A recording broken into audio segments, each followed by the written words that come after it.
시간이 되었습니다. 다 함께 묵상기도 하심으로 새벽 예배를 하나님 앞에 올려드리겠습니다. 여호와여, 내가 깊은 곳에서 주께 부르짖었나이다. 주여, 내 소리를 들으시며 나의 부르짖는 소리에 귀를 기울이소서. 아멘.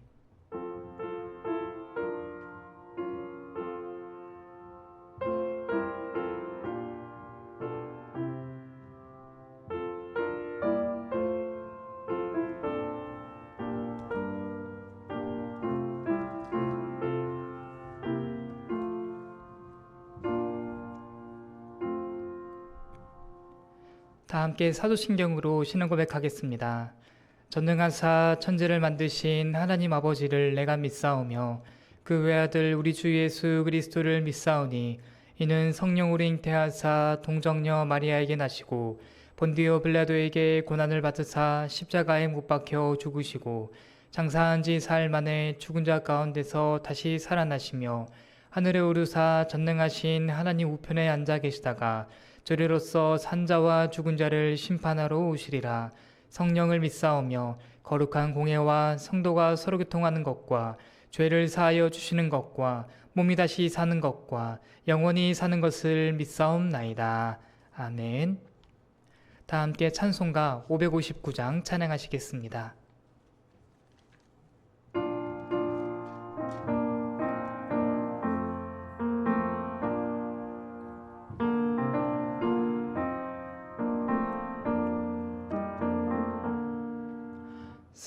사절에 봄바람 불어있고 하나님 아버지 모셨으니 믿음의 반석도 든든하다.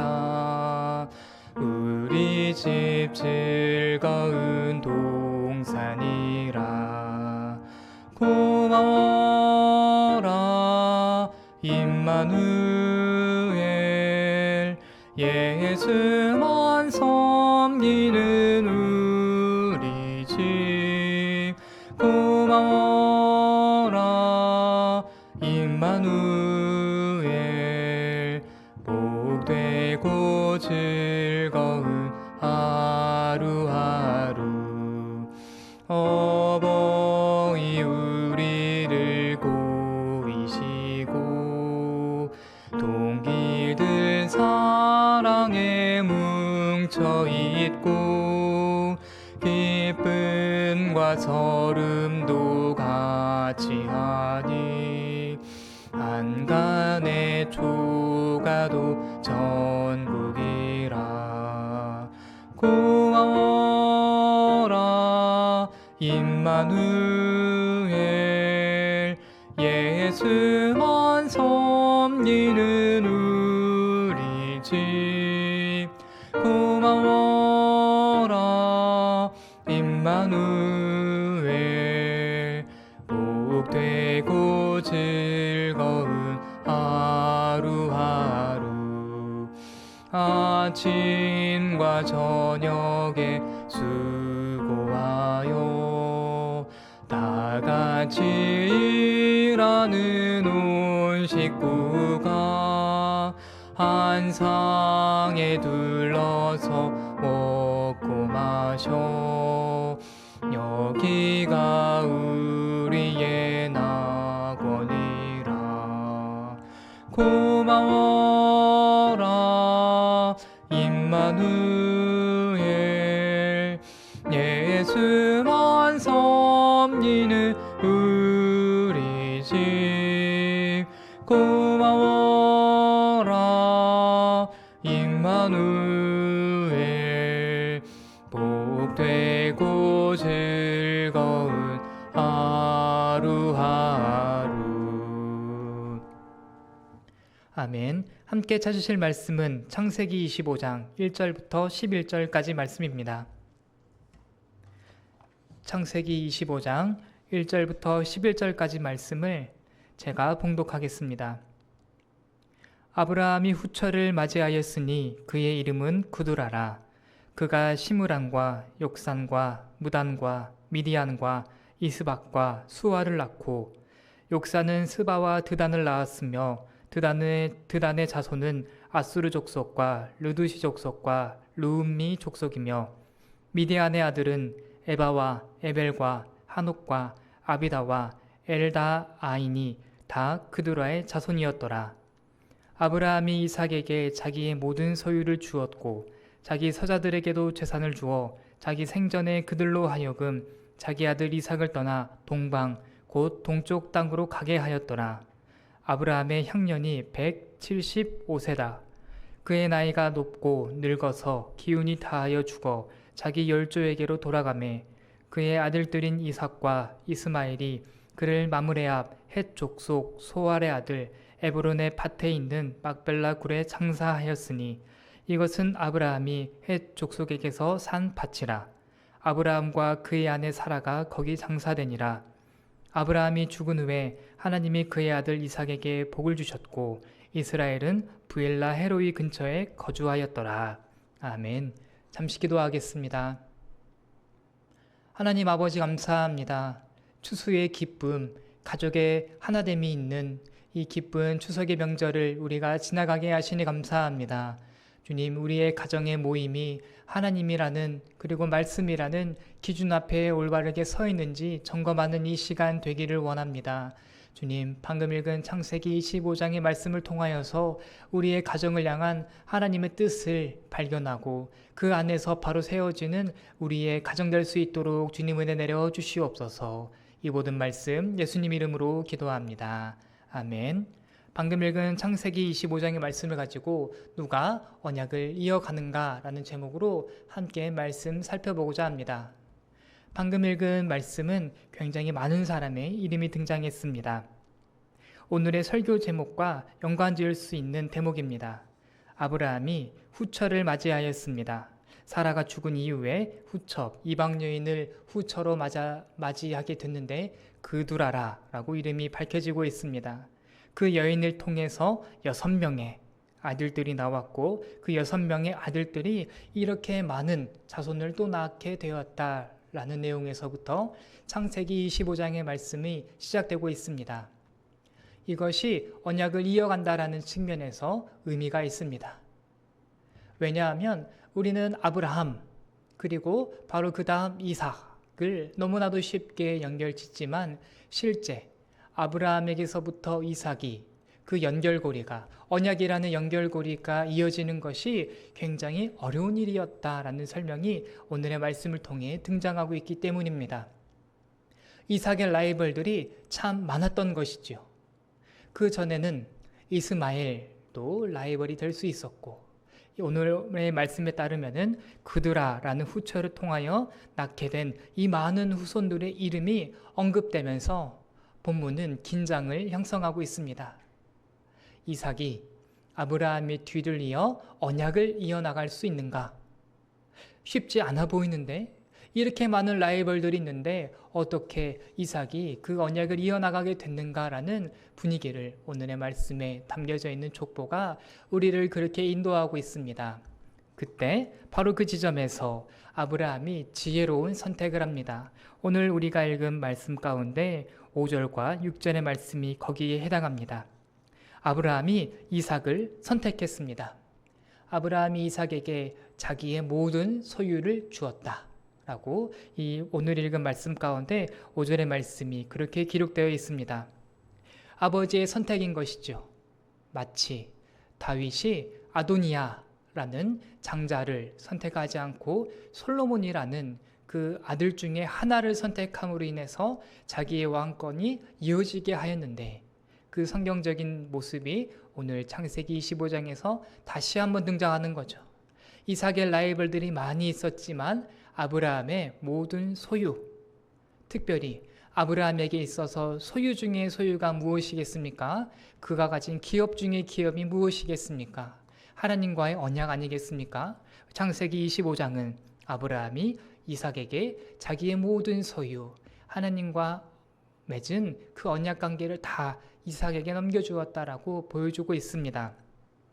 오늘 우리가 읽은 말씀은 이렇게 아버지의 선택을 받는 이삭, 그렇게 언약을 이어나가도록 선택받은 이삭의 모습에서 끝이 납니다. 그런데 우리가 읽지는 않았지만 창세기 25장 뒷부분의 이야기도 함께 쭉 살펴보고자 합니다. 이 뒤의 이야기는 그렇습니다. 상식적으로 이삭의 삶 가운데 형통함 그리고 평안함이 있어야 됩니다. 라이벌들을 해치우고 언약을 차지하게 됐으니 이삭에게는 우리가 당연히 기대할 수 있는 모습은 그의 삶 가운데 언약이 계속 이어질 만한 은혜가 부어지는 바로 그러한 장면을 상상하겠지만 창세기 25장 그 이후의 이야기는 조금 다른 모습을 담고 있습니다. 아브라함에게 하나님이 주셨던 약속이 있습니다. 내 씨가 하늘의 별과 같이 많을 것이라는 아브라함에게 주신 약속을 이제 이삭이 대를 이어서 후손의 많음, 후손의 번창을 통해 하나님의 약속을 이행해 나가는 그러한 자리를 지켜야 되지만 이삭이 결혼을 하였지만 오랜 시간 동안 아이를 낳지 못하는 그러한 어려움에 처하게 됩니다. 분명 아브라함의 선택을 받았고 하나님도 이삭을 부르셨고 하나님께서 이삭을 기뻐하시는 것도 알겠지만 이삭의 삶 가운데 무려 20년 동안이나 이삭이 40살에 결혼해서 후손을 낳을 때가 60살입니다. 20년 동안 자녀를 낳지 못하는 그러한 위기의 순간, 갈등의 장면이 분명히 있었다라고 이 창세기 25장의 말씀이 보여주고 있습니다. 그런데 여기서 이삭이 보여준 아주 중요한 모습이 있습니다. 사실은 아브라함도 똑같은 위기를 겪었습니다. 하나님이 후손의 약속을 주셨지만 그것이 100세에 이르러 완성이 되기 전까지 아브라함은 여러 모양의 실수를 했습니다. 그 대표적인 것이 그의 여종의 사라의 여종이었던 하갈을 선택해서 이스마엘을 낳은 것이죠.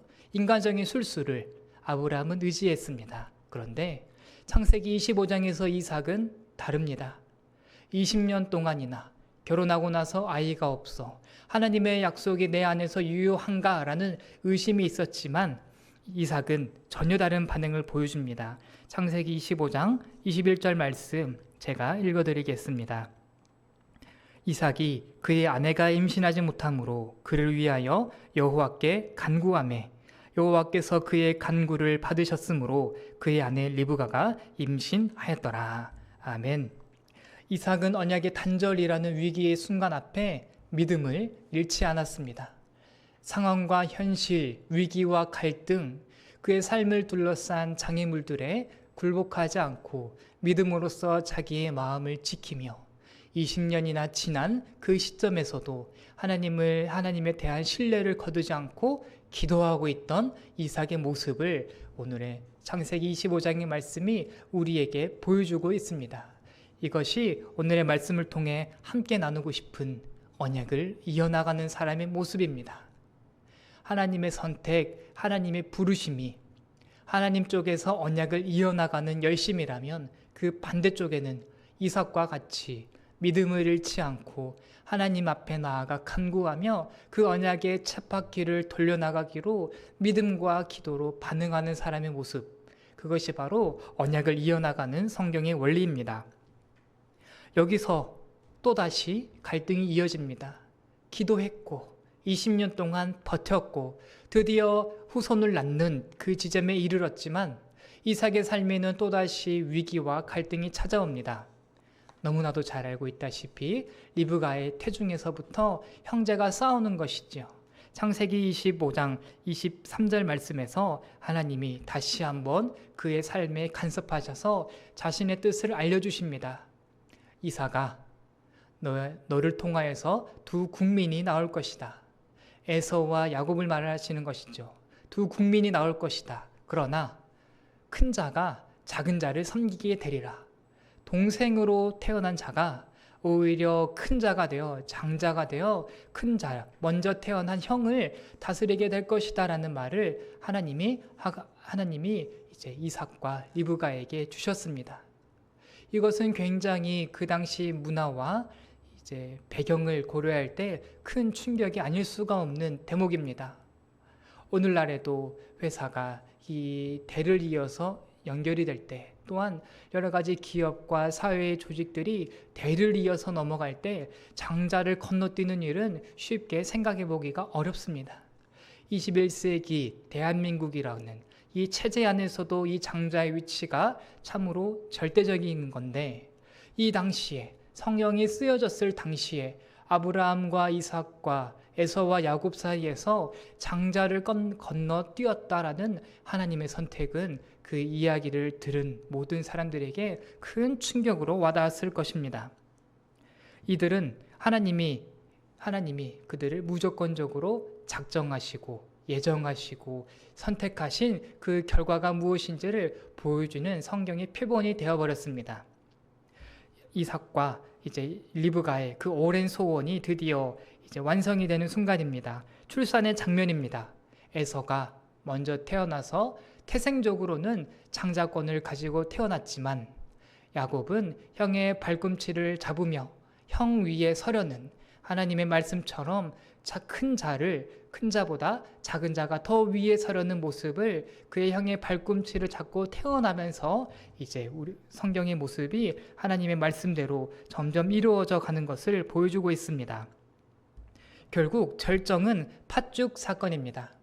에서와 야곱 사이에 일어났던 이 팥죽 사건은 하나님이 말씀하신 것이 정말로 그대로 이루어지는 장면을 극적으로 보여주고 있습니다. 어느 날이었습니다. 에서는 사냥을 마치고 극도로 허기진 채 돌아와서 야곱에게 팥죽을 요구합니다. 붉은 죽을 요구합니다. 그러면서 야곱이 그 기회를 놓치지 않습니다. 내가 붉은 죽을 당신에게 요리해 주겠습니다. 다만 내게 장자권을 주십시오. 당신이 가지고 있는 장자로서의 권한, 이 하나님의 언약을 이어나갈 이 가문에서 누가 하나님의 언약을 이어나갈 수 있는지 그것을 보여줄 그 장자권을 내게 주십시오라고 야곱은 이제 형 에서의 그 연약한 타이밍을 노려서 그것을 달라 합니다. 그때 에서는 이 거룩하고 영원한 가치, 무엇과도 비교할 수 없는 그 절대적인 은혜를 포기해버립니다. 지금 내가 당장 죽게 되었으니 장자권이 무슨 소용이 있겠느냐, 내게 붉은 죽을 달라라고 말하면서 야곱에게 장자권을 넘겨주는 모습을 우리가 또한 잘 알고 있습니다. 에서가 보인 이 모습은 현세주의다라고 표현할 수 있겠습니다. 지금 내가 살아가고 있는 이 세상이 중요한 것이지 하나님 나라, 보이지도 않고 손에 잡히지도 않는 것이 무엇이 중요한가라고 에서는 그 가치의 귀중함을 몰랐습니다. 성경은 그것을 보며 이렇게 판단합니다. 그가 장자권을 경홀히 여겼다라고 말하면서 그의 어리석음을 낱낱이 고했습니다. 그에 반해 야곱의 모습을 보면은 성경이 침묵합니다. 분명 도덕적으로 잘못했습니다. 윤리적으로 속이는 것 하나님 앞에 합당하지 않습니다. 거짓말하지 말라라는 계명은 구약과 신약 모두를 관통하는 하나님의 말씀입니다. 분명 야곱은 팥죽 사건 안에서 형을 속임으로써 그가 정직하지 못한 모습을 보였으나 창세기 25장에서 저자는 야곱의 거짓말한 모습에 대해서는 평가하지 않습니다. 에서가 잘못한 거에 대해서는 정확하게 짚었던 성경이 야곱의 잘못에 대해서는 침묵합니다. 왜냐하면 창세기 25장의 핵심 주제는 누가 윤리적이고 누가 도덕적으로 더 뛰어난 사람인가를 밝히는 게 아니라 누가 언약을 이어갈 것인가 라는 주제가 관통하고 있기 때문입니다. 에서는 경홀히 여기며 넘겨버렸고 야곱은 그것을 귀중히 여기며 쟁취하였다. 결국 이 메시지를 주고 싶은 것이 창세기 25장의 메시지입니다. 이 말씀 가운데 두 가지 신학적인 원리를 우리가 발견할 수 있습니다. 첫째, 하나님의 언약은 절대로 자연스럽게 계승되지 않습니다. 이삭과 야곱을 통해 공통적으로 나온 부분이 바로 이렇습니다. 이삭, 자연스럽게 결혼하고 자연스럽게 출산하였느냐? 전혀 그렇지 않습니다. 그가 40살이 되어 늙음하기 결혼을 하였고 또 60살이 될 때까지 자녀가 자연스럽게 나오지 못했습니다. 하나님께서는 분명 이삭을 통해서 많은 후손을 낼 것을 뜻하고 계셨음에도 불구하고 이삭의 위치에서는 그것을 믿음으로 받으며 기도로서 간구하는 위치에 그가 처해 있었습니다. 이것이 하나님의 언약이 절대 자연스럽게 계승되지 않는다는 것, 우리의 믿음, 우리의 기도를 자양분으로 삼아 우리의 삶 가운데 실현될 것이라는 것을 보여주는 신학적인 아주 귀중한 모범이다 라고 말씀드릴 수 있습니다. 야곱도 마찬가지입니다. 에서와 비교해보면 더 그렇습니다. 에서는 날 때부터 장자권을 가지고 났습니다. 자연스럽게 장자권을 미리 소유한 사람이었습니다. 그에 반해 야곱에게는 장자권이 없었지만 쟁취하고 그것의 소중함을 깨달아 얻어내기 위하여 부지런히 애썼던 그 모습 가운데 야곱이 장자권을 얻게 되는 모습을 우리가 발견할 수 있습니다. 오늘 우리가 온 가족이 모였습니다. 누가 언약을 이어나가게 될 것인지 제가 따로 말씀을 드리지 않아도 오늘의 말씀이 우리의 가정을 판단할 줄 믿습니다. 하나님의 약속을 신뢰하는 자를 통하여서 그것의 귀함을 알아 잃어버리지 않기 위하여 그것을 얻어내기 위하여 쟁취하는 우리 모든 믿음의 가족들이 되기를 주님의 이름으로 축복합니다. 그리고 오늘 말씀 가운데 등장하는 마지막으로 나눌 신학적인 두 번째 원리는 하나님의 언약은 하나님의 은혜 가운데 계승되는 것이다 라고 오늘의 말씀이 우리에게 보여주고 있습니다. 하나님이 이삭에게 가셔서 그의 기도에 응답하셨다라고 오늘의 말씀이 굉장히 분명하게 못을 받고 있습니다. 이삭이 기도한다라고 다 이루어졌는가? 이삭의 능력이 그렇게 출중한가라고 오늘의 말씀이 우리를 그렇게 인도하지 않습니다. 이삭의 간구도 뛰어났지만 이삭의 믿음도 칭찬할 만하지만 그보다 먼저 있었던 것은 이삭을 선택하시고 이삭을 부르시고 이삭을 사랑하시는 하나님의 마음, 하나님의 은혜가 먼저였습니다. 에서와 야곱의 이야기는 이것이 더 분명하게 드러납니다. 그 둘이 모태에 있을 때 그들이 말 한 번 제대로 한 적이 없고 생각 한 번 제대로 한 적이 없음에도 불구하고 하나님은 야곱을 선택하셨고 야곱을 부르셨고 야곱에게 하나님 나라의 귀함이라는 소망을 주셨고 그 모든 것이 하나님이 먼저 준비하시고 인도하셨던 그 모든 순간이 다 먼저 작용함으로 야곱이 언약의 계승자로 바로 서게 되었다라는 것을 우리는 말씀을 통해 확인할 수 있습니다. 그렇다면 우리가 나아가야 될 자리는 분명합니다. 하나님 은혜로 붙들어 주시옵소서. 내가 이삭과 같이 믿음으로써 간구함으로써 하나님을 찾고 구함으로써 언약을 이어나갈 자리를 지켜나갈 수 있도록 우리의 가정을 나의 믿음을 그렇게 붙잡아 주시옵소서라고 하나님의 은혜에 대한 간구를 우리가 잃어버릴 수가 없습니다. 에서와 야곱의 이야기도 마찬가지입니다. 하나님께서 우리의 눈을 밝혀주지 아니하시면 눈앞에 붉은 죽이 하나님 나라의 장자권보다 더 귀하게 보일 것입니다. 주님, 세상을 사랑하는 내 마음 점점 사라지게 하여 주시옵소서. 하나님 나라의 귀함이 하나님과의 언약의 관계가 이 세상의 그 무엇보다 귀하다라는 것을 내가 바로 알고 우리 가족이 바로 알 수 있게 붙들어 주시옵소서라고 하나님의 은혜를 간구하는 모든 믿음의 가정들 되기를 원합니다. 말씀을 마치겠습니다. 이 시간 우리가 함께 나누었던 창세기 25장의 말씀 생각하시며 우리가 같이 기도했으면 좋겠습니다. 오늘의 말씀 요약하자면 누가 언약을 이어나가는가입니다. 믿음 주시옵소서. 은혜로 불러주신 그 자리, 우리 가족이, 우리 모두가 믿음으로써, 기도로써, 거룩한 열망을 가짐으로써 이어나가는 자리 지킬 수 있게 도와주시옵소서라고 우리가 가족의 하나됨이, 믿음 안에서 하나됨이 되기를 바라면서 우리가 같이 기도했으면 좋겠습니다. 우리 다 같이 함께 나누었던 창세기 25장의 말씀 가지고 묵상함으로 기도하겠습니다.